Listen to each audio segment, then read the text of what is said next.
and try and resolve the low-hanging fruits, which means trade, which means certain territorial issues like Sir Creep, which can be quickly addressed. But I think none of that is going to be solved today. What's really going to happen is they will agree to meet repeatedly in the future. The first such meeting, people are saying, is likely to be at the UN General Assembly's sidelines. Unless Mr. Modi takes up Mr. Nawaz Sharif's invitation and makes a visit to Pakistan long before the UN General Assembly meet takes place, which is about 3-4 months down the line. Nothing is really predictable. I mean, Mr. Modi is now pretty much in charge. He can do as he pleases in terms of diplomacy. So let us see how it all rolls out. Yeah. I think there wouldn't be a joint statement, which is normally the case with India-Pakistan meetings. There shouldn't be too much to be expected in a 30-40 minute meeting, but certainly an agreement to move forward, which seems to be the agenda of both parties, notwithstanding the concerns with many others who feel that Pakistan should not be given too much attention. Perhaps, Maruf, one indication would be as to how long this meeting lasts.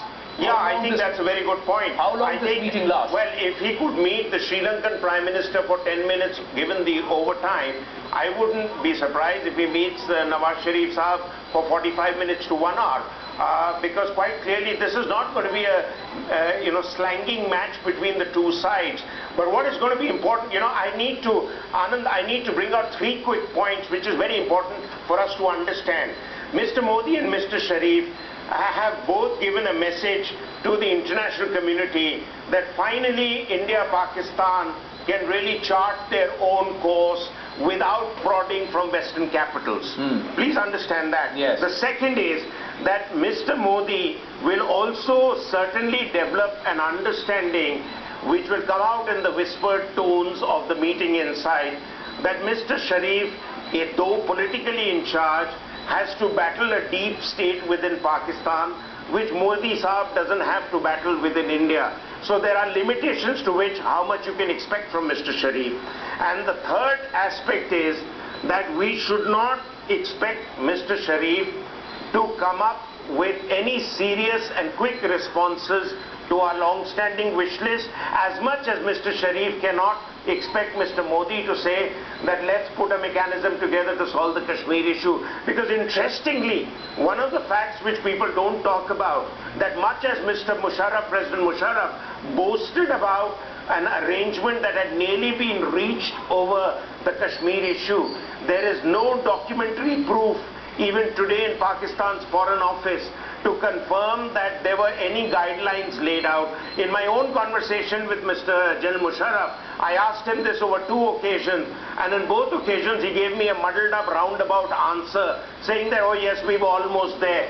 But my logic says that it is not very easy to come to a solution over Kashmir, water, or Siachen or Sir Creek. Those are but there are other issues, Maruf. There are other issues, and I'm sure Brigadier Sharaf would agree that there are other issues where where solutions can be reached. But the question, Brigadier Sharaf, is how strong is the establishment behind Mr. Nawaz Sharif in trying to take this process of dialogue forward? Because we're given to understand that he met a lot of resistance and he's fought off a lot of resistance to make this visit to India. Yes, Mr. Sharif is under lots of pressure within Pakistan. The streets of Pakistan are daily full of people protesting who are challenging his mandate. He's had a media house on his side which had launched tirades against the security establishment. So there's a lot of things which are not right as far as Pakistan is concerned. So as far as that is concerned, Mr. Sharif will be more tentative as far as his virtues to Prime Minister Modi are concerned. But coming back to the same point, given the emotionalism both in India and Pakistan, there's always been one distinct difference, that once the election campaigns are in Pakistan, they are not India-centric. But as we followed the election campaign in India, there's been a lot of bashing of Pakistan. And those emotions are surely going to overflow for some time at least into the future decision making But Brigadier Sharaf, of the Indian Prime Minister. The bashing, as you are calling it, is happening because of a reason. There is a reason why it is happening, and there is a reason why there is fingers are being pointed at Pakistan because of the fact that terror camps are prospering right across the border, and there is proof for it. But Pakistan is not doing enough. Now, Yes. is this because the political establishment, the democratic setup does not hold sway over the other setup, that is of the hardliners and perhaps some elements in the army? Well, that is your point of view and your perspective with your arguments and your biases. We in Pakistan do not think so. There is a lot of interference taking place in Pakistan too, for which we hold India responsible. And I also welcome one of the statements of Prime Minister Modi, in which he said that he would open up a Mumbai commission to reinvestigate everything.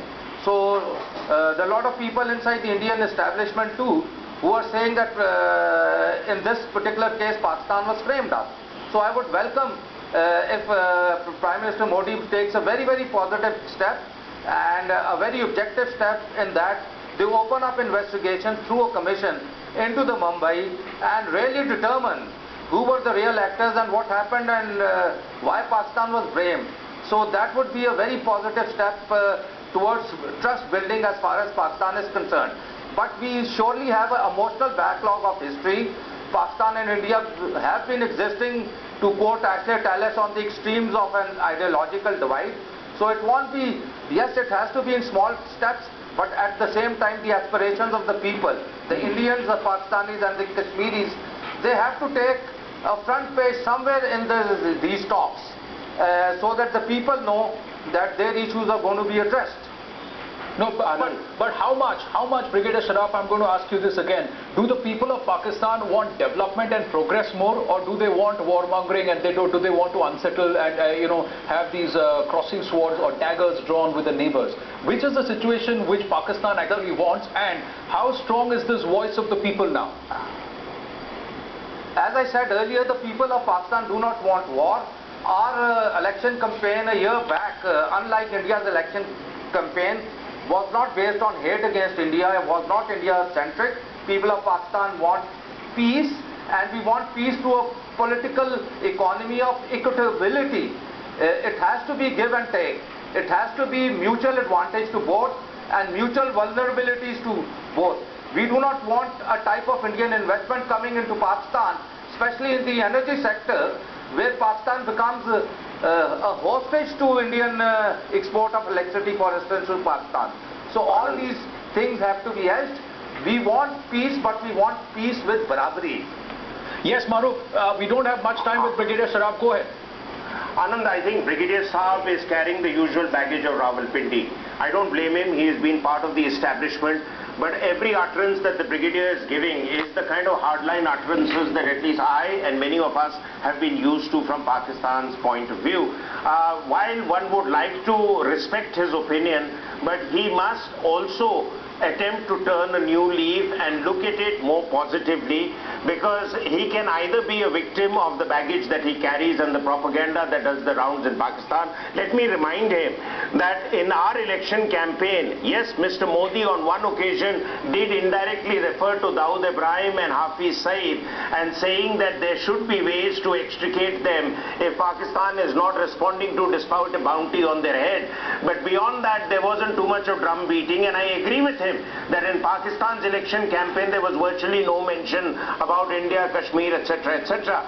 But notwithstanding that, if you don't mention it in your election campaign, it doesn't mean that there is no underlying sentiment on those subjects within the public, within the establishment and within the armed forces, particularly in Pakistan. Maruf, that was something which I wanted to tell him in numbers, that out of about the 5,000 odd rallies that Mr. Narendra Modi addressed, only 2 rallies is where he spoke about what was the equations in Pakistan and about Dawood Ibrahim. The rest was all about development. The rest was all about moving forward and putting out a roadmap. Well, Anand, that's so the problem. See what Pakistan is actually Pakistan, you say anything with Pakistan, you say or do anything, it gets converted into hostile messages that go across in Pakistan. So the Pakistani media really thrives on anti-Indian sentiment. It's not the point of It's not the point of converting messages into hostile messages. If you turn a leaf, then we do not have to forget the past. The issues of the past have to be entered into the new leaf. And secondly, notwithstanding how many times Mr. Modi said it, what we've been viewing in the Indian media and the Indian social media, the way it was sensationalized is what I'm mentioning about. We all want peace. I belong to a political party which is for dialogue with India, but we want an equitable dialogue. We want a dialogue in which the mutual